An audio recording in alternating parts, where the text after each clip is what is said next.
Ladies and gentlemen, from La Casa de los Lobos, the pit, here at the University of New Mexico,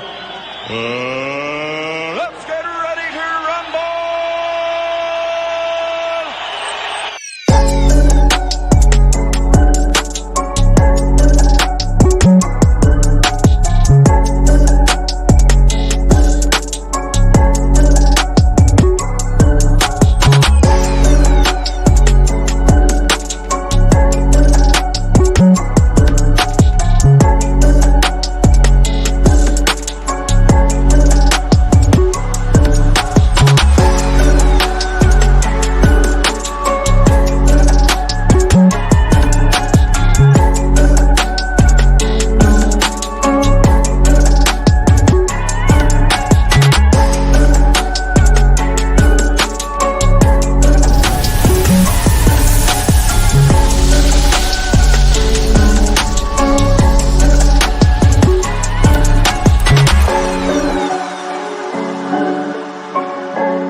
Let me hit you with the triple hay first.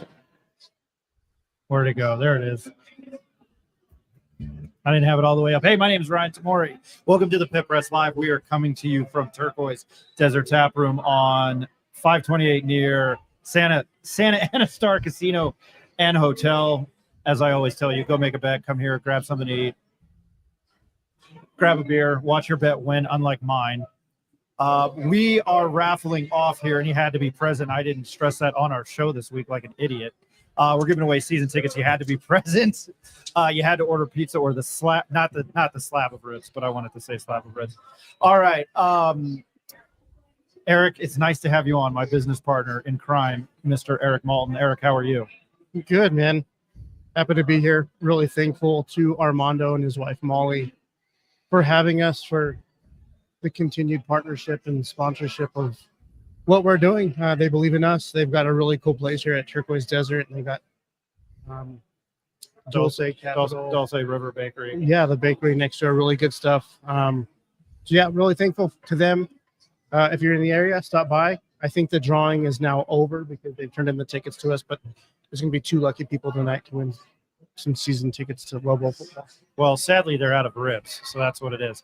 All the way from the Bay Area, who could not enjoy a slab of ribs tonight at TURQOISE Desert Taproom, is a 2-time offensive state lineman for San Juan Mendoza and the St. Pius Sartans.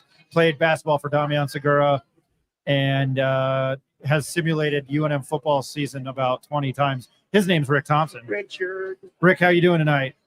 Boys, good to see you. It looks like a lot of fun there. I wish I could be joining you. I'll sit back and sit on my grape juice there and join you over this call. But glad to talk Lobo football. Maybe we can hit on a few of the basketball transfer notes also if we have time. And can't wait to talk to our guest, Mr. DonTrell. So happy to be on. And thanks to TURQOISE Desert for setting this all up. Very grateful to them.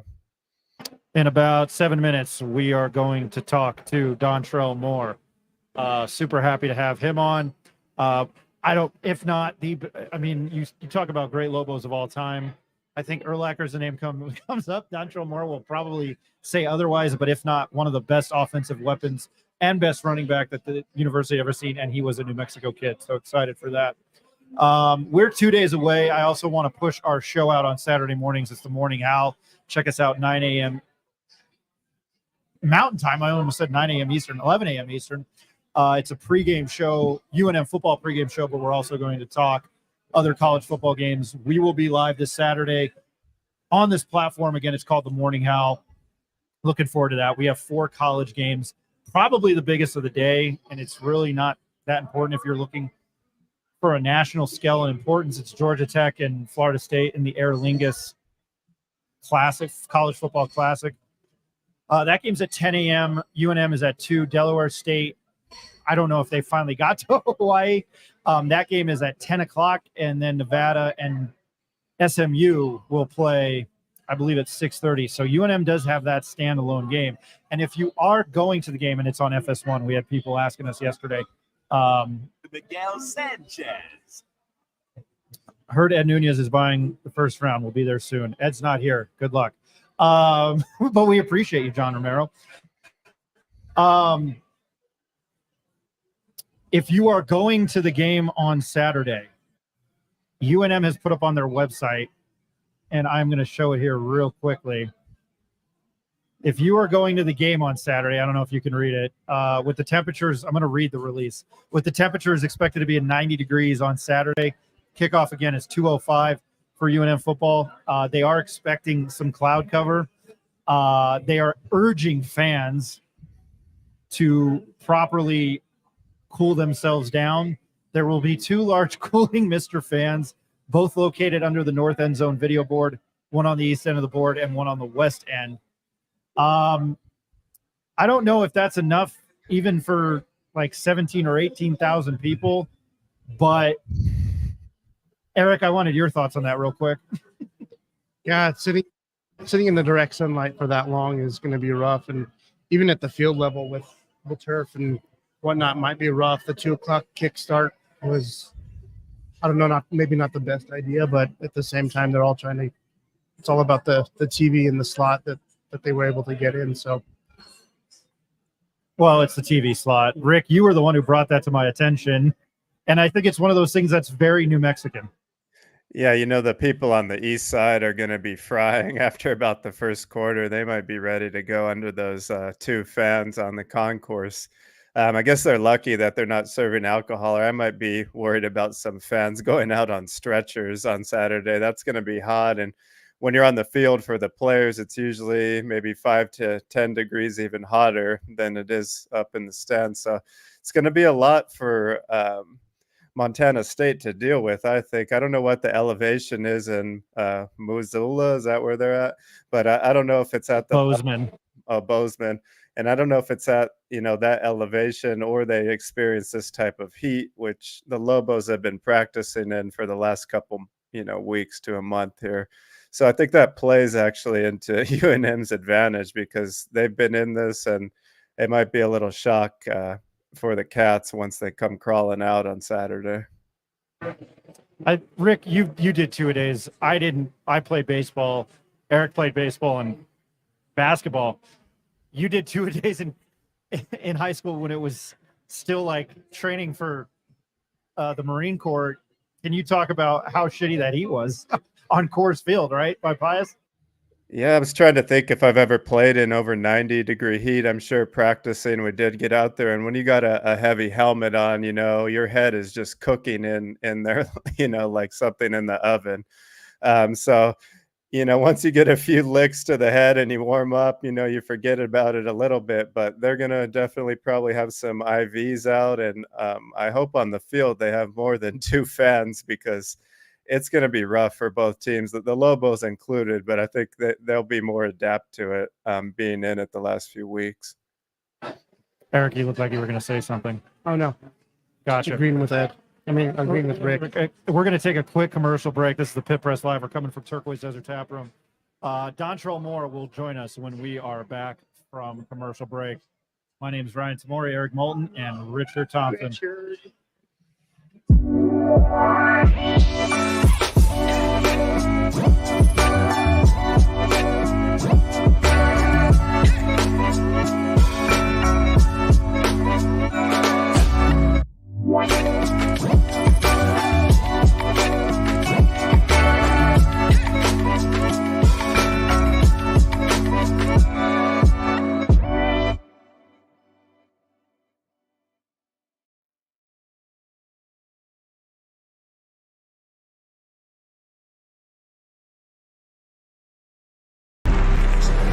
Let him cook.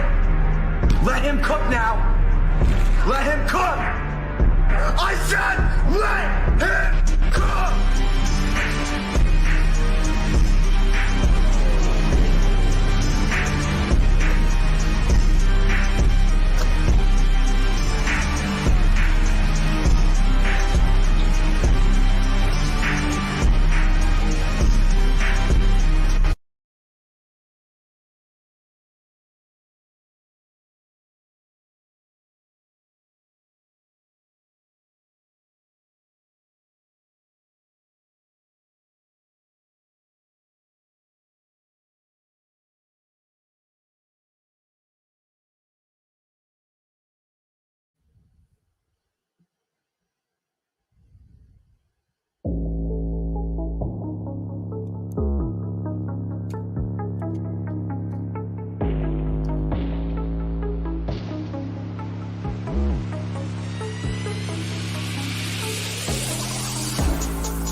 All right, welcome back to the Pit Press Live. We are going to do the live season takeaway drawing very, very quickly, and then we will get to our guest, DonTrell Moore. You want me to pick it or you want you to pick it?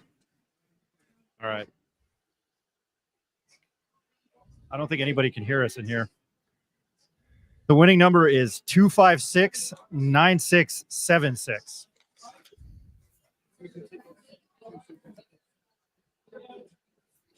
Probably need to post up a sign or something. Yeah, no, I know. We didn't think that through. Choose season 2. I'm trying to figure out who has that ticket. I'm sure they'll come claim them. That's like gold. It's like a golden ticket. All right, we're going to get to our next guest. He is a former running back for the University of New Mexico. He played there from 2002 to 2005, holds a lot of rushing records, and he's always gracious to join the show. His name is DonTrell Moore. DonTrell, long time no talk. How are you doing? I am great. Thanks for having me on. I always get excited to be on because I know I only have to pay about 37 cents to get you guys to say some nice things about me in the intro. So thank you for having me. Usually I have it a lot longer, so I'm sorry it wasn't as long as tonight. We had Cole McCamey on about it last week, a week or two ago, and he had some very nice things to say about DonTrell Moore and Hank Baskett. DonTrell, I know you've been busy, but what do you know about this UNM football team heading into 2024 already? Well, there's a lot to happen, a lot to unfold. There are a lot of things that are going to have to happen that we don't know. I think that's the bigger question. But what we do know is that the head guy, Coach Mendenhall, who I admire and respect as much as any coach I've ever had, is just an amazing human being. His mentality, his grit, his discipline, his structure, all of those things, and will be implemented into this football team. You've seen it in the spring, you've seen it in the summer, you've seen it in the fall, you've seen it in the postings. And so what we know, just from an overall standpoint, I think that's better than the X's and O's, because X's and O's change every year. You never know what it's going to be, who's going to be at slot, who's going to be at linebacker. But the reality is, if the overall theme from the team echoes one of intensity, one of grit, one of passion, one of discipline, if you can echo that from top to bottom, then you have a chance to be in a lot of football games. And I think that's what we know, at least for myself, going into this football game outside of X's and O's, that the Lobos are led by a human being and a great coach and a great leader of men, Coach Mendenhall. We're joined by former legendary UNM running back, DonTrell Moore, and you can catch him on the call on the Lobo. I forgot this, DonTrell, on the Lobo Radio Network with Rob Portnoy, and Ned James will be on the sideline. You're an offensive guy, but can you talk about what defensive presence Bronco Mendenhall brings to this Lobo team? Yeah, I can only talk about things that I've experienced with him, and I remember my first 2 years at UNM being on the offense and the intensity that he brought, and what he brings. He brings, like I said, discipline and structure, and tenacity and accountability on that side of the ball. And on defense, you have to be accountable. If it says be an A gap, that's where you're supposed to be. There's no questions asked.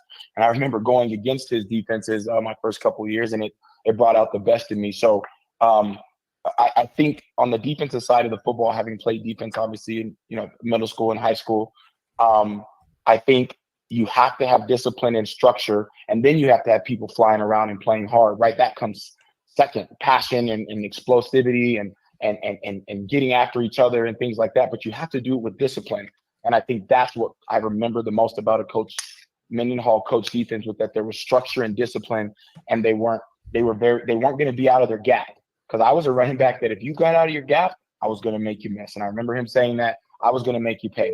And I think I remember him saying that, well, if you are in the wrong gap, DonTrell will score. I remember him saying that, and I remember thinking, that's right. And then I remember a lot of times they weren't in the wrong gap, and I had to do some other things. But you'll see a more disciplined football team, a more disciplined defense, and it allows them to be more aggressive, right? When the linebacker knows that the D lineman is going to be in this C gap, if that's what the call is, then that's where he's going to be. I know I can play football, and I don't have to make up for him not being where he's supposed to be. And I think that's an underrated but most important aspect of playing good defense. I'm going to throw it over to my business partner, and I don't think he's ever been on with us, but it's Eric Moulton. Eric has a question. Go ahead. Yeah. And thanks again for joining us, DonTrell. I really appreciate it. But Of course, Eric. wanted to switch gears a little bit to Montana State, right? Week 0 FCS opponent coming into University Stadium, but they're a program that's really established themselves as a strong running, or having a strong running ability, really good kind of even depth-wise offensive linemen. You talked about just discipline and being able to kind of fill gaps and being able to control the line of scrimmage. What do you know about Montana State, and how do you prepare for a school like that with a mobile quarterback and really strong running back room and really smart linemen up front that can pull and kind of get players out in the open? Yeah, so for myself, to be honest, my thought process about things is simply, what team does what they do best. My knowledge and depth, profoundness of Montana State isn't, I don't think I haven't dove deep into what they do and what they don't do. I know that they're a favorite. I know that they're a good program. I know that they've done things over the years to get themselves in a good position, and they do have a quarterback that can do multiple things. And they have some veterans. That's all I know. But the reality is, it really isn't. It's incumbent upon the Lobos to do the things that they do best, right? So if they have a veteran offensive lineman, obviously like the offensive lineman of Lobos, they do not. They haven't played together. Brand new 5 up front. They have to do their things, right? So if you're playing against the defense, and I'm being general and specifically here because I don't know specifics about Montana State, but I do know when you're playing against a veteran team, a team who has put together some years of success, you have to do what you do best. You have to have a game plan, and that means to get after the football, be gap assigned, be sound offense or defensively, gap assignments, do the things that you're supposed to do, and that's how you ultimately do what you're supposed to do. Now, the thing I'll add to that is creating pressure. When you have a mobile quarterback, you have to contain and create pressure. And I know that they'll try to get outside the pocket and do some things to get him on the run, but the Lobos have to be sound assignment football and create pressure either up the middle with their front 4 or on the outside with the Russians or the outside backers. But I think that's the crazy thing, or sorry, the most important thing about playing an offense like that. Rick, I'm going to throw it over to you. Do you have a question for DonTrell Moore? Yeah, hey, DonTrell, this is Ricky, part of the Pit Press here. Thanks for joining. I just want to let you know it was a great honor. Years ago, I got to play basketball with you down at River Point and a few one-on-one games, and say I got to compete with you out there. And I'm just wondering from a running back's perspective, when you see that it looks like the Lobos are going to use, a few different running backs, maybe 2 to 3 to 4 guys getting carries. You yourself, to my memory, weren't a guy that split a lot of carries because you were a dog out there. But in this day and age, it looks like that, that's the way it's going to go. How would you take it as a mental mindset as a running back going in, not knowing how many carries you're going to get each game? Yeah, no, I first of all, thank you. And whatever victories I got at River Point with you, just chalk it up to me being a competitor. But I appreciate you challenging yourself there.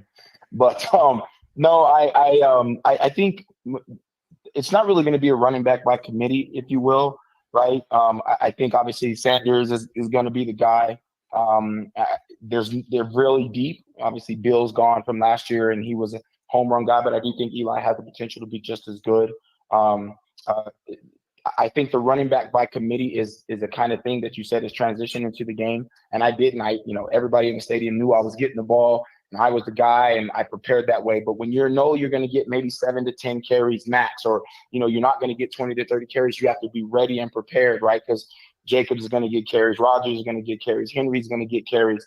You know what I mean? Obviously, Eli's going to get carries, right? So you're not going to get 20 to 30 carries, which was great in time because you could get warmed up. But the mindset is just to stay ready so you don't have to get ready.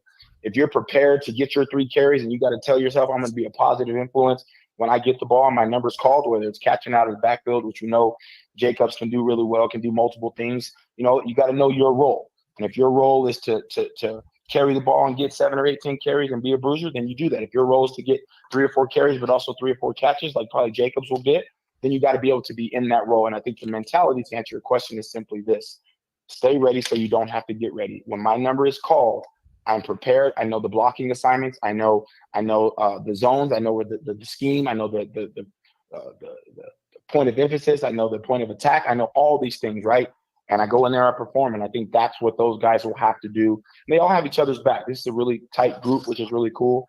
And they all want each other to succeed. And I think that's a great thing, because sometimes when you have multiple guys who are capable, there's animosity, there's friction, there's kind of this, underlying jealousy. They don't really sense that. And so I think that's what's imperative for this Lobo team to be successful in that room, is to support each other and be ready when your number is called. Hey, DonTrell, I think it's going to be really interesting with what kind of offense the Lobos might roll out with. I know that they've kind of kept practice a little off limits a little bit and limited how long people could be there to watch what they're doing. But in the little bit of time that we have been able to see what they're doing, it's been a lot of Devin Dampier kind of 1-2 drop steps, get the ball out of his hand, quick decisions, a lot of the running backs, right? Running back by committee that you just talked about. All three running backs can catch the ball out of the backfield, right? So it's not going to be this type of scheme that you were used to playing, which is just give DonTrell the ball and let him run downhill and make a move, hit a hole, and then up the field you go, right? It's going to be a little bit different. It's going to keep kind of people off on their toes a little bit on the defensive side. Sure. You have to account for Devin Dampier, who can run the ball, some of the RPOs, some of the zone reads, stuff like that. What is your take on an offensive? I feel like college football has kind of morphed into that a little bit. What's your feel for that style of play, and do you think it fits this personnel well? Yeah, I love that question, because you never know, right? You have an offensive mentality, and then I think the best coaches, the best offensive coordinators have an offensive mentality, and then they morph it to fit the talent that they have, right? And so for me, and I've said this multiple times, I think Dampier is going to be an all-conference performer before it's all said and done. I think he has that kind of arm talent. I think he's that elusive, explosive, and he has that kind of moxie that you need in a quarterback. So that being said, you want to kind of play to his talents, but he can do it all. In my opinion, he could sit back in the pocket and make the throws that he needs. Now, you don't want to do that, because it's such a moving, fluid offense. You get him outside the pocket, and that way you can get his, dual threat. But I believe if you said, hey, you cannot run, he'd still be able to make throws. I think he'd still be able to, do his thing. But to answer your question, I think you have to, yes, I think this style of offense that they have is going to suit this talent that they have. Now it'll morph as the season goes. And I remember, I think the best teams that I've ever played on, the best teams that you watch, they're able to make adjustments. And I think that's the key thing. You have an identity, right? You have an identity. We had an identity when I was playing. Give me the ball. We're going to smash mouth and play defense. But when we lost games, it's because we didn't make adjustments. And so I think that's what's key. So the offense where you get him out and do some RPOs, you get some options, you get him, two-step drop and throw over the top. You get Wysong the ball in place. You go over the top to Trujillo, and however you're going to do it, right? With this Ryan Davis in the slot, things like that. You have to be, whether it's Medford over the top, right? We saw some of those things last year. But I think the offense does suit them as long as they can continue to make adjustments and take advantage of what's needed. I do think that there's enough talent. Obviously the X factor for me is the offensive line and see how they're going to pan out. But I think there's enough talent to kind of morph and to make adjustments to be an explosive offense. But it's like everybody said, everybody has a plan until you get hit in the mouth, and so we'll see what happens once they get hit in the mouth. You stole my Mike Tyson line. I always say that everybody's got a plan until they get. Everybody's got a plan until they get punched in the mouth. You were talking about Devin Dampier. This is why I like having you. You have replaced Daniel Ferris as my favorite former Lobo to talk to.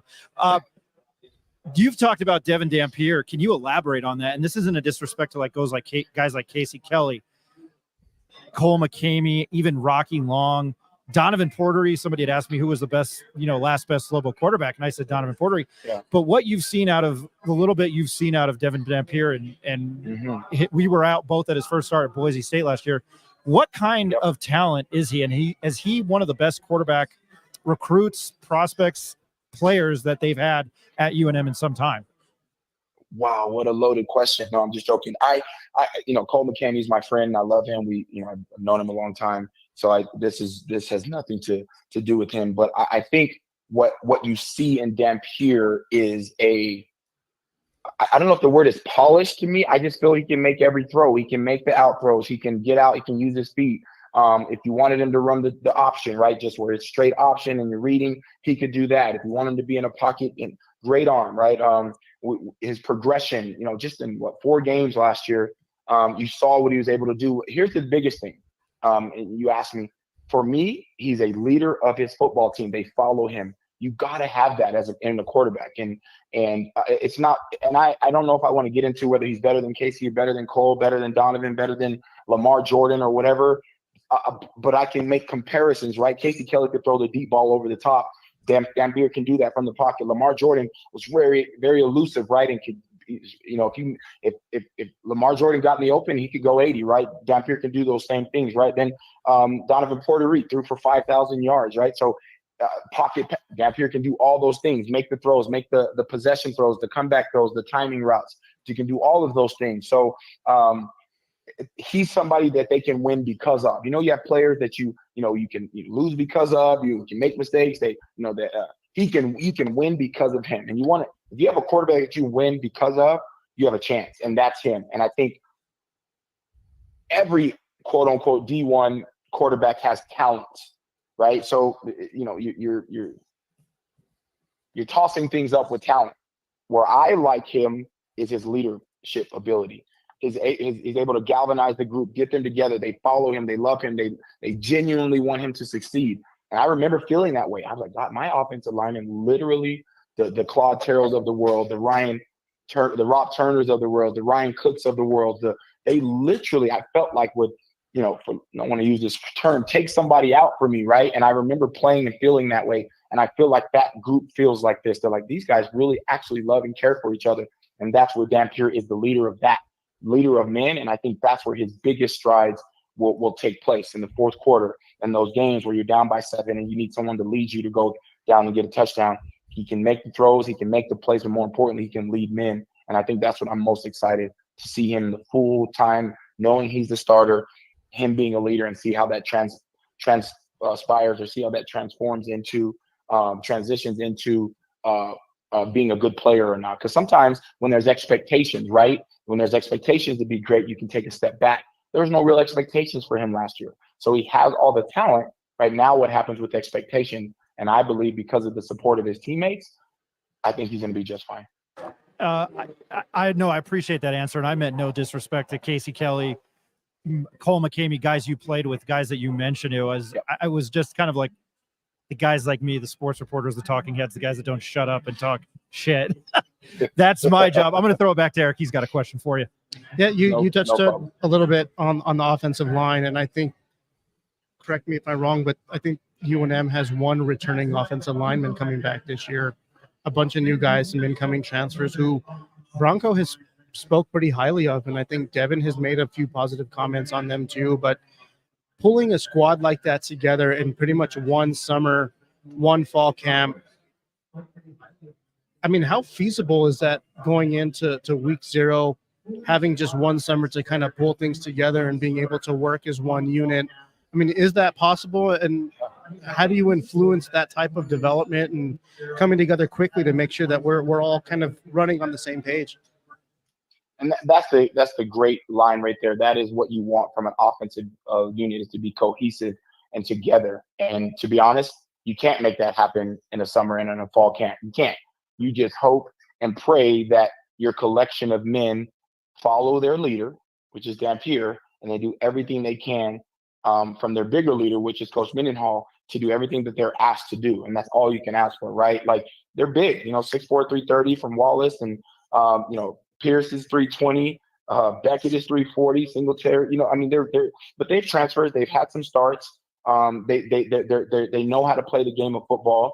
But I think the reality is, to answer your overall question, is you don't know. That's why I said it's a huge X factor. They could either be a dominant group and be cohesive, or they're not pulling, strings in the right way, and they don't have each other's back on the field, and they're not figuring. Those things are going to happen. And what you hope is that you just, as the season progresses, they just get better and better and better and better. And, they start using their size and they start using their ability. And then you hope by game 5 or 6, they're working as a unit. And I'm saying, if they can figure out a way to get that cohesiveness together with that size and with that, they have some experience, right?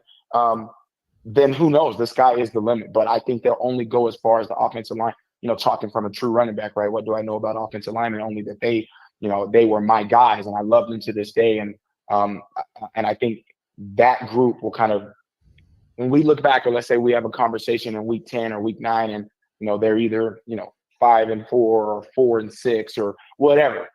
I think we'll look back and say, how well did the offensive linemen gel together to make the season go? That's one of my seasonal X factors, not just game one. How well can that group of all new players essentially starting gel together to create some kind of pocket protection and, my favorite word of all time, pancake blocks for that running back committee.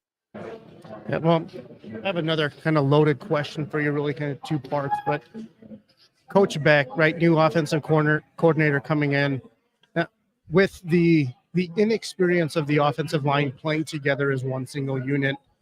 How can the offensive game plan going into week 0? How does the play calling kind of affect how the offensive line works together, right? I think with the offense that I had mentioned before, the quick 1-2 drop steps, get the ball out of Devin's hand, get the ball to your playmakers, not really relying too much on the offensive line to hold up from a passing perspective, but just getting your playmakers in open space. How does the offensive game plan kind of affect that? And then going back to when you played, how in connection were you guys and everyone kind of in the offense gelling with the offensive coordinator? Yeah, the first part, I think it's imperative that an offensive coordinator understands his personnel. It's that simple. Whether they've been together for 4 years and this is their senior year and they're all playing together, or whether they just came together in fall camp. The best offensive coordinators are able to understand their personnel and they play call accordingly. So this is not going to be new to an offensive coordinator or new just because they haven't played together. So to answer your original question, or the first part of that question, it does affect the way they're play calling, but it affects every offensive coordinator's play calling, right? Let's say you have 50 plays. If it's a new group, you probably that comes down to probably like now 20 to 30 plays, right? You shrink what you're able to do based off protection, based off scheme, based off ability, based off cohesiveness, right? I can't run X, Y, and Z because they just can't do it yet together, right? Because football is the ultimate team sport, and offense is even more so than that, right?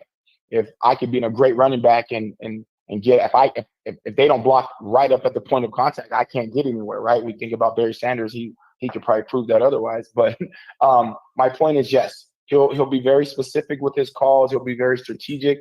He'll try not to put them in precarious situations, stay out of the the 3rd and longs. He'll try to stay in those short down and distance so you can open up the entire playbook. As an offensive coordinator, you want to be in 2nd and 5, 3rd and 4, because your whole playbook is open. And so the more the Lobos stay, out of those 3rd and longs, the more the opportunity they have to protect the offensive lineman and give them time to gel first. And yeah, it absolutely affects Coach Beck's play calling, but not from a negative standpoint. This isn't a knock on those guys up front, right? It's just saying you have to protect them until they can get, until you can open up the playbook, if you will. Or you have some offensive coordinators say, what, I don't care. We're going to open up the playbook and we're going to fail or succeed based off these plays, and we're going to do it. And you have to cowboy up. But I think traditionally what you do is you make sure that you don't put them in precarious situations, and you get the ball on the edge quick, and not necessarily ask for them to protect until you know that they can. And the last part of that question is, we absolutely loved each other. We absolutely gelled together. We felt, and I love Coach Dodd. He was my offensive coordinator, and everyone was like, yeah, just, he gave you the ball. So what knock would you have? Looking back, there was some kind of, what's the word I'm looking for here? Not reluctancy, but kind of, we weren't as dangerous. We weren't as, let's air it out or open it up or throw the ball more. We were more conservative. And I think we should have been less conservative. And we did. My sophomore year, we averaged 33 points a game or 32 points a game. We did well. But other games and other years where we struggled, we weren't as we were one-dimensional. And everyone knew I was getting the ball. And, we had to do some things to make it happen. And my offensive linemen were awesome, and I love them all. But I think we all would agree that we could have thrown the ball more and been more versatile.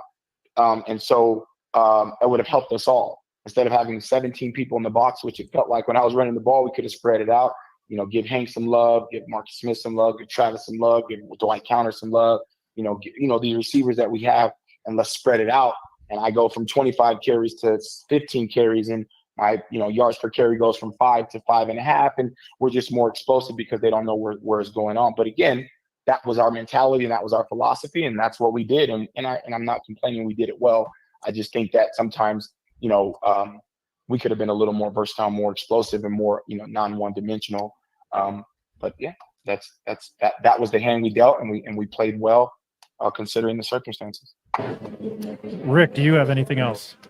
Yeah, DonTrell, this is Rick again. I have a random question because I know you're a golfer for two reasons. One, because my dad works at Paradise Hills in the starter shack, and he says you're always a pleasure to see. And two, because Cole McCamey admitted that you beat him. So how is your golf game looking at the end of the summer here? And what handicap are we looking at? Oh, listen, here's the best thing I just heard you say there, Rick, was Cole McCamey admitted that I beat him. And I smacked him too. He didn't want to admit it, DonTrell. He wanted to lie about it. But.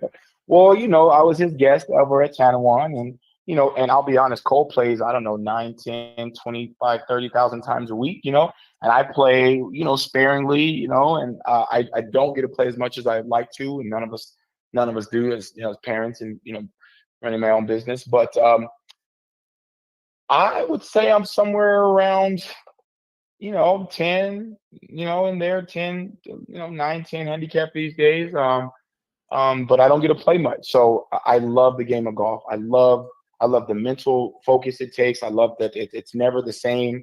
I wish I had picked up golf a long time ago. Didn't pick it up until about 6 or 7 years ago. And I play well. I'm considering I don't get to play, and I enjoy it. I just enjoy being out there, enjoy the competition. And most importantly, I enjoy beating Cole McCamey. And so it's been great to add golf to my life. You have to have patience, and I think football players should play. I think golf is a sport that multiple people should play. And I work on my game. I tell my friends, I always, when I see your daddy's right there and I'm, chipping and stuff, and I'm working on my short game because that's how I win. When my friends never beat me, not because I can hit the ball 300 yards, not because I can bash a 4-iron 220. No, it's because from 100 yards in, I'm going to be deadly. And I think that's the thing that I realized over the years, that I don't really care how far I hit it. And everybody sees me, I bet you can hit the ball a mile. I'm not sure how far I can hit it, but I know if I have a wedge in my hand, I'm going to be okay. And I think that's the biggest thing that I've learned, that I've taken my football testosterone out of my golf game. And that's how I went from a 20 handicap to a 9 or 10 handicap in a short time. I hope Cole McCamey's listening. So if he's not, I'm going to text him anyway and let him know what I said. And so, I love him. And, and just so he still owes me lunch. So we'll text him the video when we're done here. His name is DonTrell Moore, and I got to do the stats because I got thrown off. And that was like one of the lackluster introductions that I've done. So I apologize. 1,014 carries. 4,956 yards, 51 touchdowns. I'm sure that's inaccurate. And as everybody I met, yeah, okay. See, I knew you were going to correct me. That's what college 59. Football. Say that again. 59. I got to take note of that. 59 total touchdowns. DonTrell Moore, he's a former running back, legendary. His numbers retired. DonTrell, your business, can you just elaborate on it a little bit and what you've been doing lately? Yeah, I appreciate that. I've always worked with kids. I was working at the Juvenile Detention Center for 15 years, and I always have a love and have had a passion for kids. And I wanted to figure out a way to connect with a different kid, right? And so I started my own business, and it's called DonTrell Moore Football and Athletic Academy. And simply put, you are the best because you train to be the best. And I've been able to work and develop and mentor young men and women, every sport.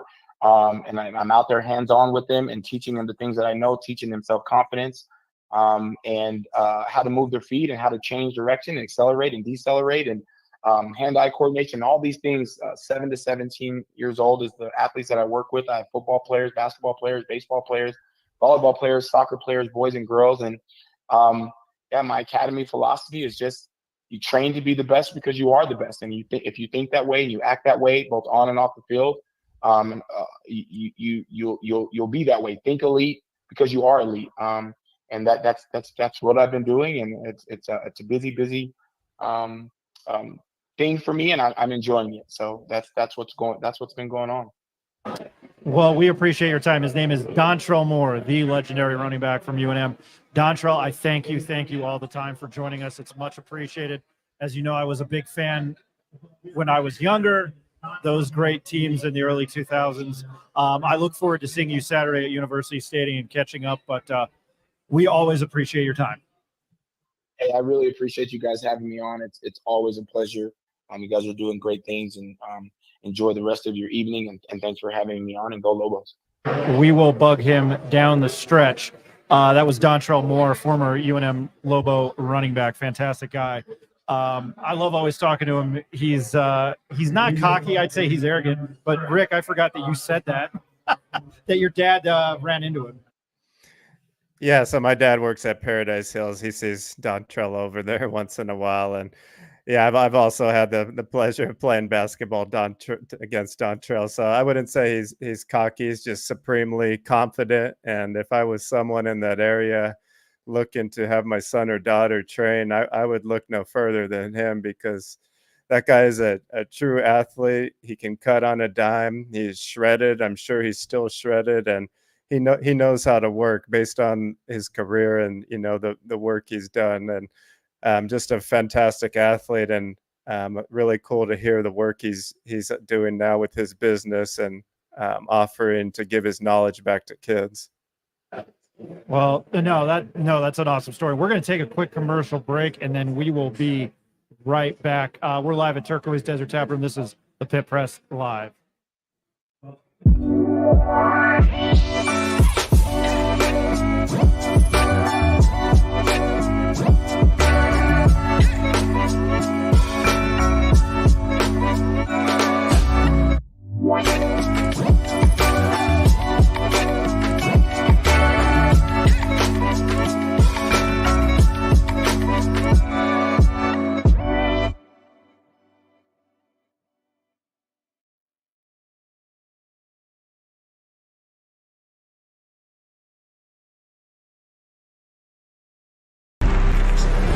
Let him cook. Let him cook now. Let him cook. I said let him cook.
All right, welcome back to the Pit Press Live. My name is Ryan Tamori. We are coming to you live from Turquoise Desert Taproom. We were just joined by former UNM running back and legendary running back DonTrell Moore. We appreciated his time. You can catch him on the call with Rob Portnoy Saturday, 2 o'clock, kickoff against Montana State on the Lobo Radio Network, 96.3 FM, 770 KKOB, or you can go online to the sports, 963.com, 770.com.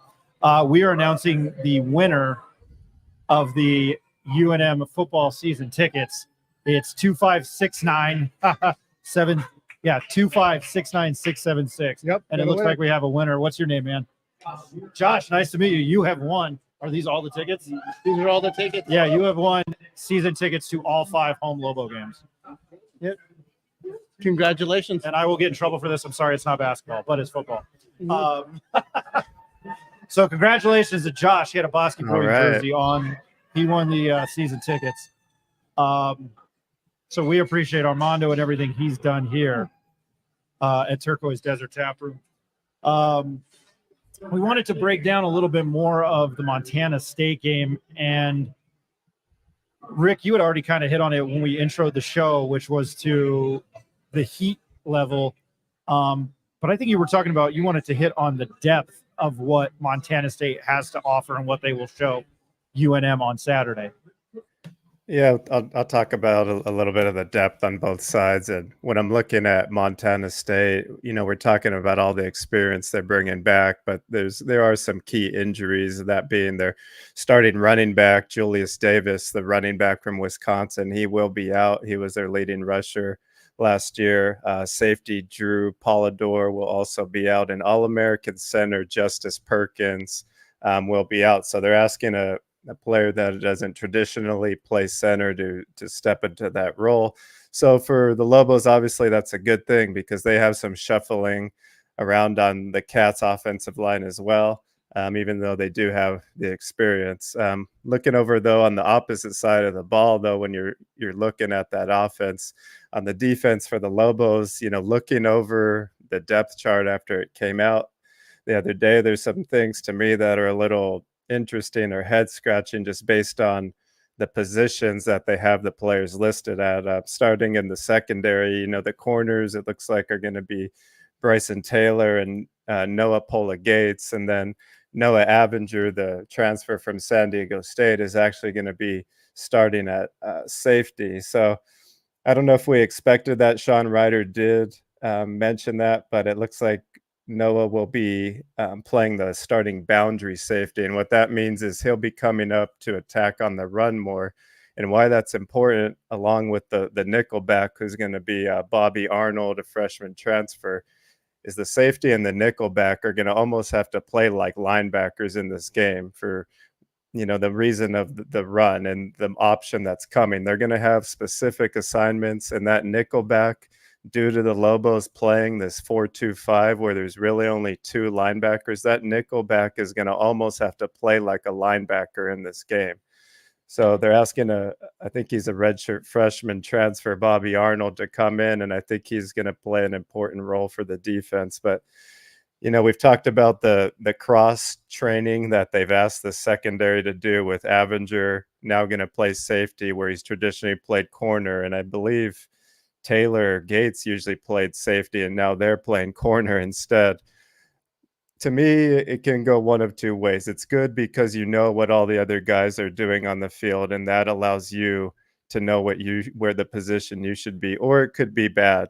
As a player, if you're thinking about too many things pre-snap, or you're not confident in where you're supposed to be, and you have any question on where you're going, then you're not going to be able to go 100 miles an hour on that play. So to me, I think it could be a detriment of these guys having to play multiple positions and still getting comfortable in that system.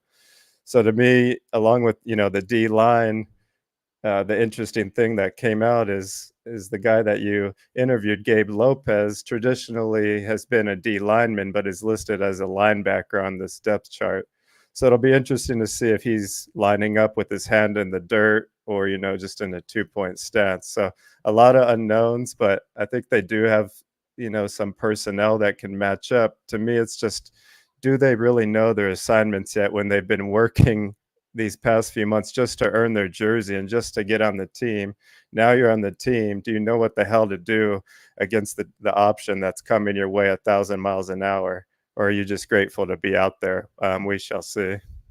I didn't even think about that in terms of if they've been trying to learn the new scheme, you've been trying to adjust to a new coaching staff. Will it affect how you prepare for the game? But Rick, I know what the crazy coverages in college are different than what they do in the NFL. Schemes. But when you have the 4 down linemen and the 2 linebackers and the 5 guys in the secondary, when you're playing, you would be more equipped to answer this question. Again, I didn't play, don't follow the X's and O's, but when you're playing that defense at 4-2-5, are you playing a little bit more aggressive against a running team like Montana State, or are you playing a little bit more conservative? I mean, what would be your if you're putting your defensive coordinator hat on, what would you be telling these players? Well, playing against an option attack like this, I think I don't know if you would call it aggressive or unaggressive. It'll come down more to assignments and knowing who has the quarterback, who has the running back, if they ever run, the traditional option to the outside, who has the pitch man. But then the secondary has to be aware of the play action at all times, because they're going to run that read option, where they're faking the draw, and then Millette is going to roll out. And when he does, he's as physical a runner as the running backs they have. So I think it's going to be difficult for this defense, regardless of what alignment. I think each guy needs to just know what their assignment is. But at the same time, if you're a new defensive coordinator coming in there, I think you have to take a few shots, Ryan, and not be afraid to send, the blitz on the nickel or whatever different blitz packages they have. So I would be more aggressive, because you don't want Montana State to become comfortable. They run to the tune of almost 300 yards a game. So the last thing you want them to do is be predictable on defense if you're UNM. Hey, Rick, I asked this question to DonTrell a little bit, but he didn't know too much about kind of the depth of Montana State's offensive line. Not sure how much research you've done on it. Seems like you've done a lot, but looks like their offensive line is kind of banged up a little bit. They're going to be without their starting center, who is, from what we talked to Victor Flores about yesterday, could potentially be like an NFL talent type player. Perkins is his name. Justice Perkins. Yeah. He's kind of the anchor of that offensive line. And just everything that I've caught up with on their offensive line, I feel like they kind of cross-train a lot of their offensive linemen. They have right guards kind of playing left guard positions, or even tackles playing guard positions, and vice versa. It's kind of one of those programs that develop offensive linemen, and they just plug and play wherever they need, and they're going to play the best five that they have up front. But with them kind of missing some of those key pieces, having to fit in some younger players, and then their starting running back is going to be out too, right? Davis, the transfer from Wisconsin. How do you, quickly pull together an offensive game plan when you know that you're missing some of your key pieces like that? Yeah, right. They did have the two All-Americans returning with Perkins and Ware, and Perkins being out. They're going to ask Cole Sane to step in and play center. And to me, it's not an easy ask to ask a guy that's traditionally a guard or a tackle to come in and play center, where you're not in the same position. You got guys' hands halfway up your ass, and you're trying to, get off the ball so you can get a block. So much like we're talking about with UNM and DonTrell was alluding to, is the chemistry on the O-line isn't going to come, in one game. The thing that Montana State has over UNM is they've been in the system, most of these players, a year or two or more, and they're comfortable with the offense. They've run these plays a million times. So I would say that's to their advantage. But missing that running back, I think, is a bigger loss than maybe these Montana State reporters are playing it off as, because this guy almost averaged, I think, 7 to 8 yards a carry, and you're losing that. So that definitely plays into the Lobos' favor. But we know they're going to just focus on the run, and I'm sure the Lobos will be prepared for that. The Montana State only throws the ball to the tune of 20 times a game, but they will have to be prepared for that play action, because it will come out, and Millette has the ability to get the ball downfield. Rick, I don't know if it was you and I are talking, or it was Ed Nunez and I, but we talked about how there is the program at Montana State has a mantra of winning, and UNM doesn't. And one of the things I wanted to point out was, and I have a quote from Brent Vegan, the head coach at Montana State. It's very coach speak, but it is what it is. It's something from him. They know they're coming down to Albuquerque. They're going to play a game. Big time opportunity in front of us down in Albuquerque on Saturday to play against a Mountain West team that I suspect is going to be very much ready to go. Again, that was Montana State head coach Brent Vegan. That was kind of what I found trying to get ready here at Turquoise Desert Taproom. I didn't get a chance to listen to all of his press conference. I believe it was Tuesday up in Bozeman. But, Rick, what I wanted to go back to is what he has created at Montana State is a winning program.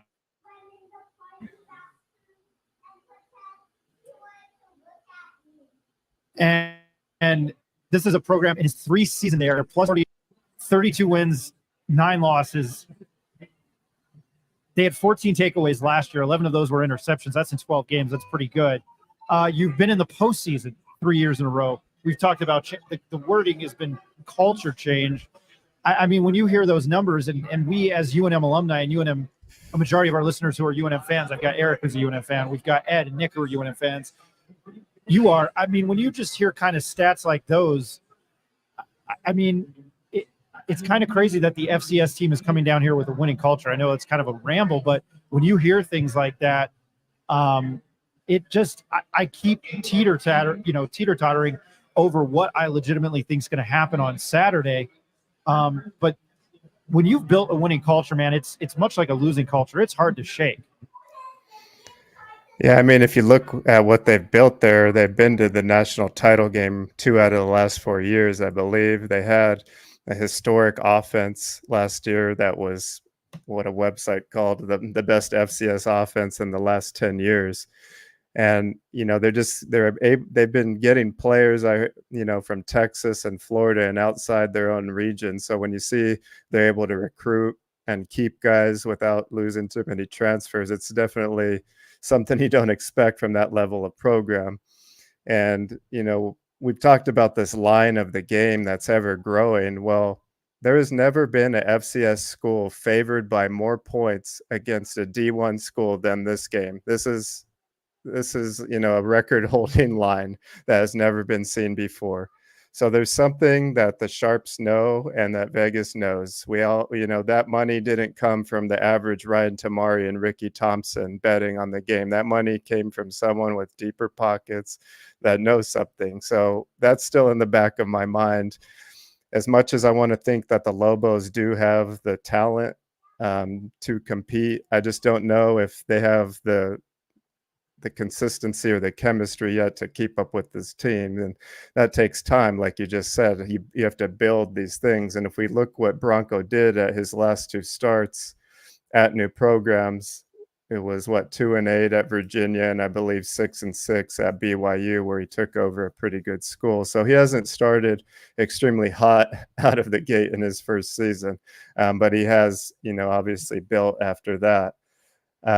So looking at the Lobos with all the unknowns, it's like I was mentioning, it's just going to come down to make sure they know their assignments, and for all these guys that are oars on the depth chart, being ready when their number is called, because a lot of guys are going to get time out there until they find out who the best players really are. I know I'm going back to questions asking you because you're the one who did play football, but when you see all those oars on the depth chart where it's just not, and we just had DonTrell Moore on, where you fed the ball to DonTrell 25, 30 times a game. He caught screen passes. He caught the ball out of the backfield. Do you feel like they're going to be throwing the kitchen sink at Montana with different guys to figure out what they've got and who's going to be, to steal from John Gruden, the guy's guy? Like, do you feel like Bronco's going to use this game to figure that out? I don't think he can afford to. This game is a lot bigger than I think most people are thinking. If they lose this game and they start his era off with a loss to an FCS school, it doesn't look good, and it's not a good start to this era. So they don't have an option to just go out there and try different things out, in my eyes. The offense to me is going to be very vanilla, like DonTrell and you were mentioning, or Eric was mentioning. The plays are probably going to be fairly simple the first few weeks, so they're not asking too much of anyone on the field to go outside of their comfort zone, maybe other than Dampier, because he's, just a natural playmaker. Until they figure out, who those guys are and they can really scheme around them, I don't expect this offense to be very complex by any means. And that could be to the Lobos' advantage, but it also could be to Montana State's advantage. But I don't think this is necessarily a time to try guys out, but they don't have another option at this point, Tamari. So I think they will, even though I don't think it's the time to do it, because they haven't had any other chance to see them with 59 new players. Well, no, I think you bring a good point up, and it's something we haven't mentioned because I didn't mention it all summer. Was this something they were going to use as a preseason game? I know that they want to win. I I kind of agree with you that this game is much bigger than people realize. And of all things, it's an FCS team, and it can set the tone for just not the season, but for Bronco Mendenhall's tenure at UNM. And I don't mean to bring it up again, but the schedule, again, it's Montana State. Then you're at Arizona, who's what, 19th, 20th, 21st in the country in the AP poll, the coaches poll. Then you're at Auburn, you get a week off. Then you're not home in Albuquerque for another month. And then you get State, then you get Air Force. And it's, I've said it, I don't have a real stable opinion on this, because I look at the back half of the schedule and I think people think they're going to beat Washington State. I just don't think so. People think they're just going to beat Colorado State. I don't think so. I think Colorado State is much improved. They might be a very good dark horse bet if you're in Vegas right now to bet Colorado State to win the Mountain West Conference. I know that's absurd with Fresno State, Boise, and what we've talked about with UNLV. But I think you might be right, Rick. This might be a bigger game than people realize. And I don't know if anybody's talking about it or we are, but I wanted to throw it to Eric because we haven't had you on that much talking football, but kind of elaborate on what you expect from this team this year and what you expect in game one against Montana State. There's probably going to be a lot of growing pains, and I think that they're still going to have to find roles within the offense and find out what they're good at. I don't know if they really know what they have up front with the offensive line. Certain combinations, I think they know what they have as far as skill players go, but having to fit them in within an offense and giving guys enough touches. And I mean, they're 3 deep at the running back spot. They've got some wideouts that have shown flashes, right? But Luke Wysong is a name thrown around here a lot that gets a lot of high praise, but he hasn't been able to stay healthy. And Medford is another big guy that can get upfield and is really sharp in his routes that they want to get the ball to. And it's just finding like a healthy balance of how often do we throw, how often are we running the ball, how often are we running these RPOs and zone reads, stuff like that.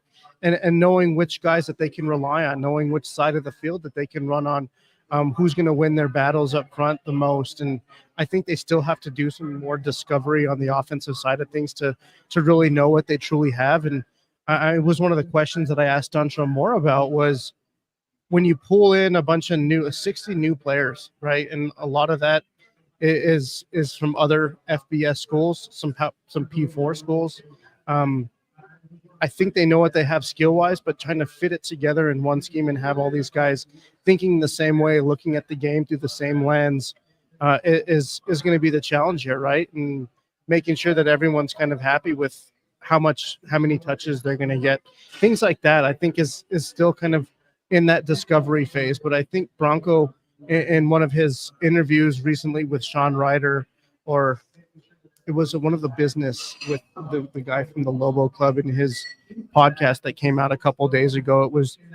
He had a really unique perspective on the youth and really having to identify when you're inheriting a new team and you're trying to discover which type of players and which kind of characters these players have, they're all going to learn a different way. And so as a head coach, you have to go in and really identify what's the best practice. How do I get through to my players to understand what I'm trying to preach? And so he has to approach it differently with each positional group, with each player, and be able to connect with these players on a different level so that they truly understand and buy into what he's trying to develop with this team and overall culture. So I don't think that can all come together over one summer. I think you can kind of lay the foundation for something like that. But overall, when you're trying to win ball games, you have to almost throw together your best 11, get the best 11 athletes on the field together and make sure that they're trying to hum the offense or hum the defense together. So it's just one of those things. You can't just roll it out there and hope for the best. But I think they have a game plan. I think they have a structure in place. I think they have a good idea with what they want to do and what they have. But until you see it out there on the field and it's working for you, then you just kind of evolve as the game goes on and make adjustments like DonTrell Moore was just talking about. It just gets so, like I said, it's topsy-turvy for me. I'm teeter-tottering. I don't know. I don't know really what to expect. I guess the other thing I'm wondering about with all the focus they've had on just making the team and cleaning their lockers and all this stuff, how much have they actually practiced the in-game situations, the short yardage, the goal line, the onside kicks, all this situational football in this limited time that they're just trying to instill the values of working hard and whatever it is. I mean, how, like, that's where it's going to come down to, I think, is the situational moments in this game. And, Montana State is going to be more comfortable in those because they've been there before with the guys around them, where the Lobos might be looking for, next to the guy to them, like, is he going to do his job or not? So I think that's definitely a question in my head, is will they be ready for the different situations, and what will the adjustments look like during the game, because they'll have limited play calls, I think, and limited packages that they can put out there. So what will the changes be over the course of the game? You have to also consider the adversity too. I think attitudes and characters change a little bit when you're faced up against a really challenging situation, right?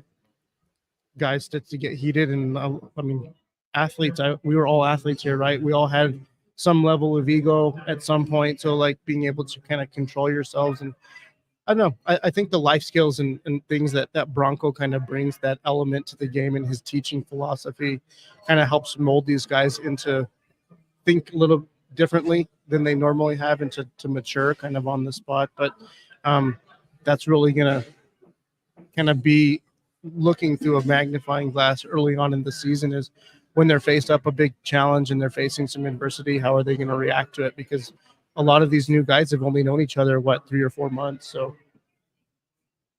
one of the things I wanted to mention was this is not going to be the most hostile crowd that Montana State has gone against.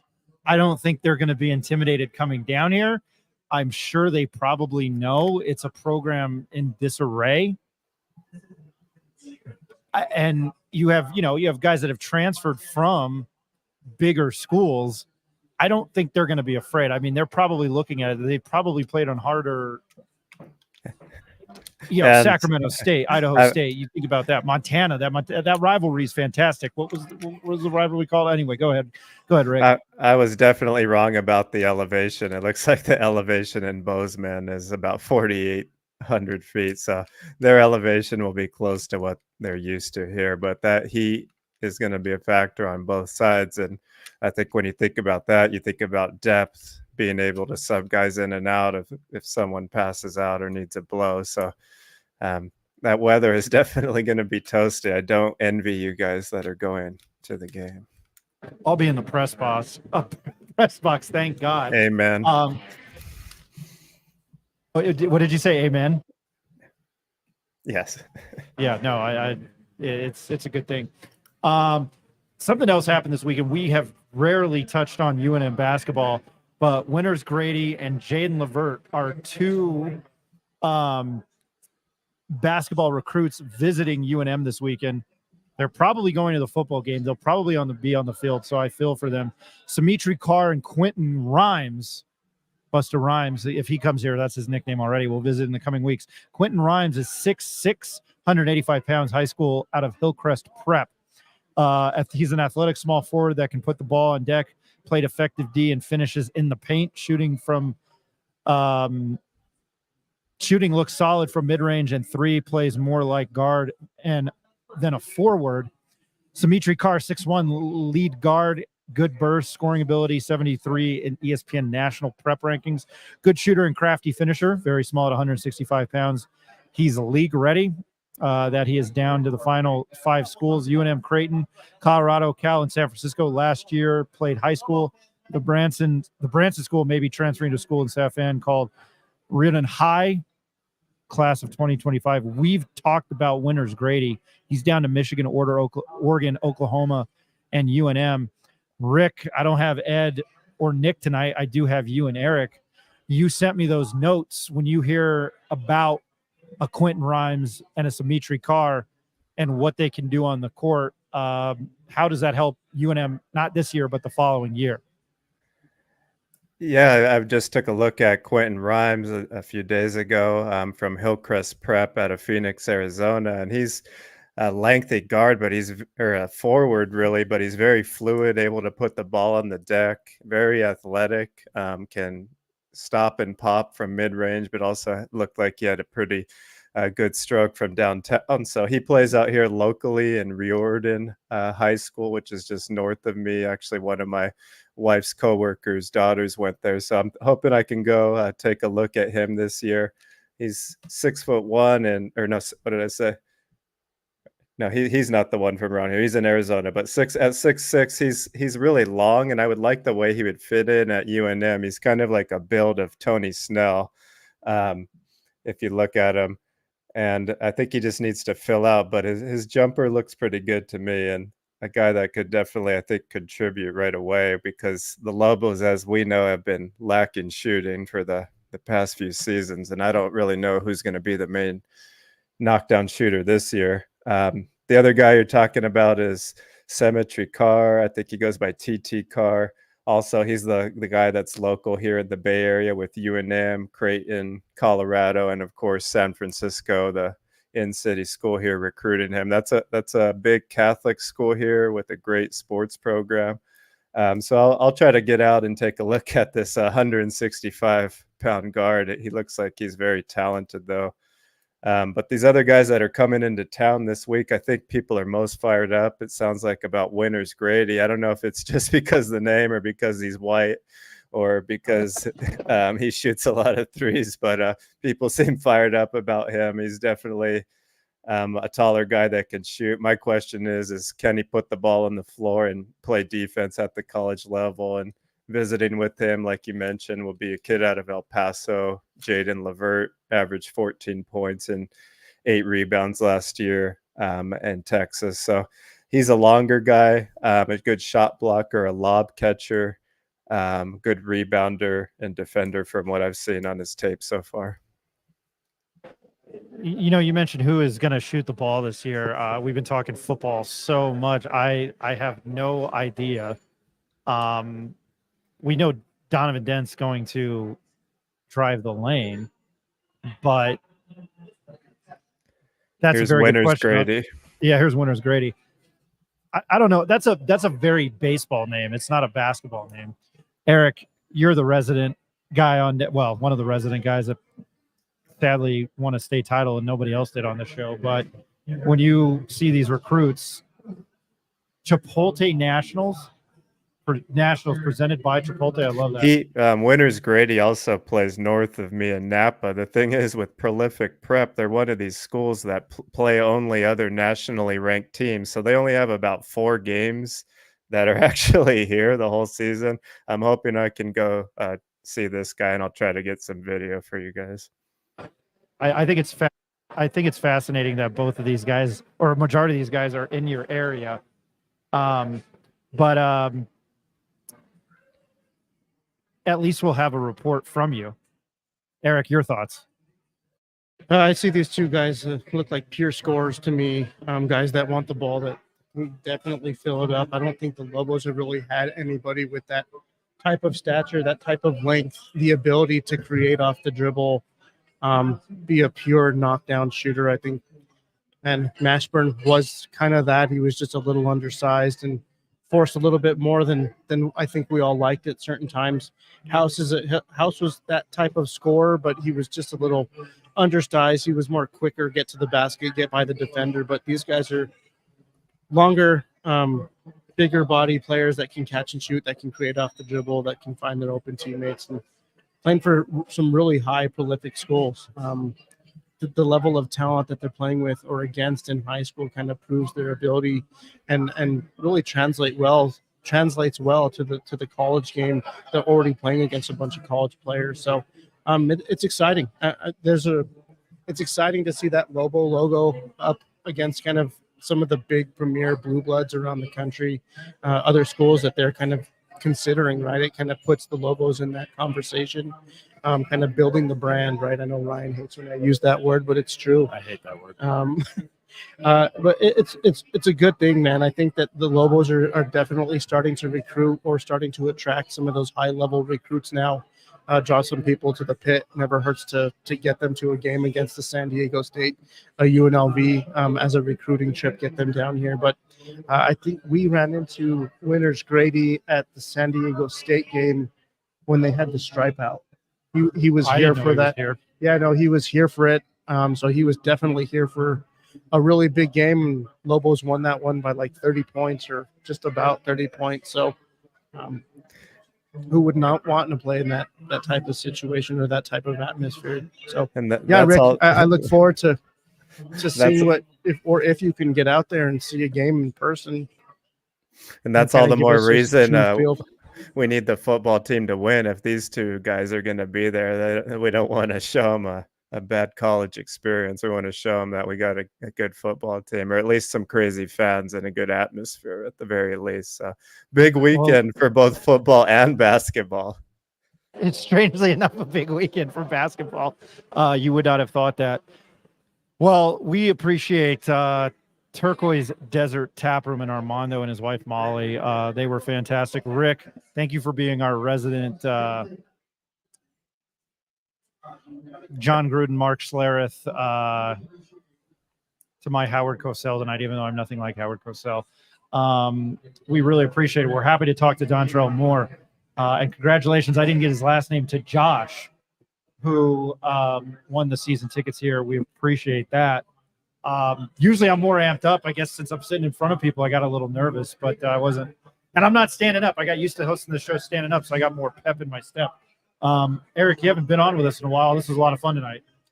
Yeah, no, it really a lot of fun. It was cool. They had us actually on a few TVs here and over the loudspeakers. So at Turquoise Desert Taproom, so kind of a cool experience for us to see that people were tuning in. People won some free season tickets.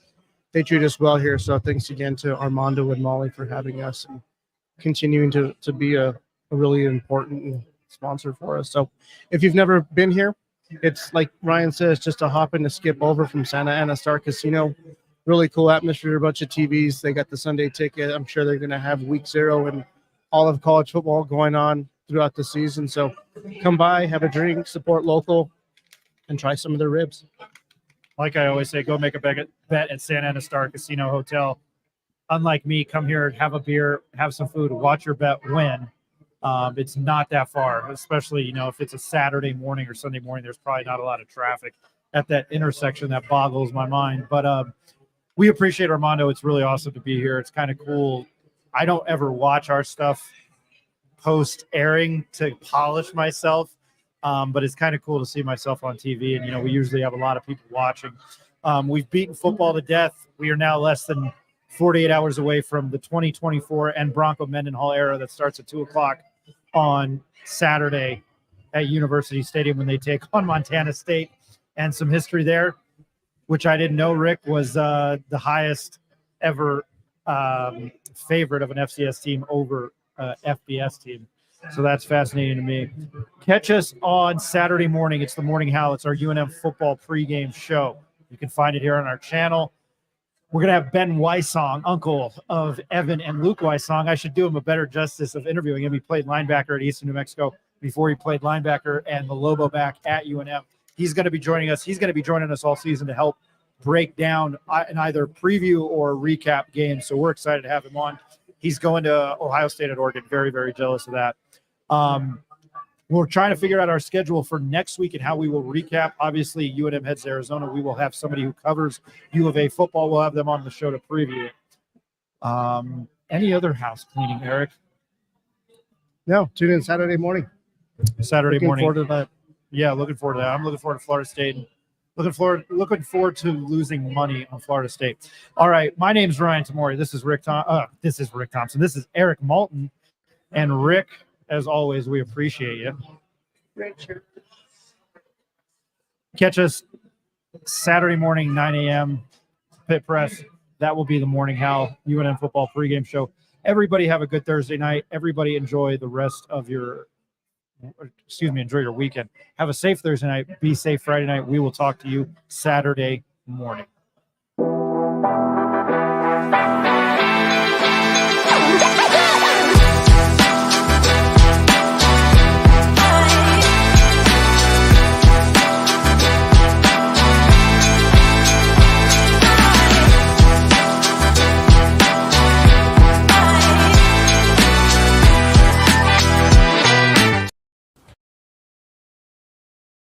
our head coach of our Lobo football program, Bronco Mental.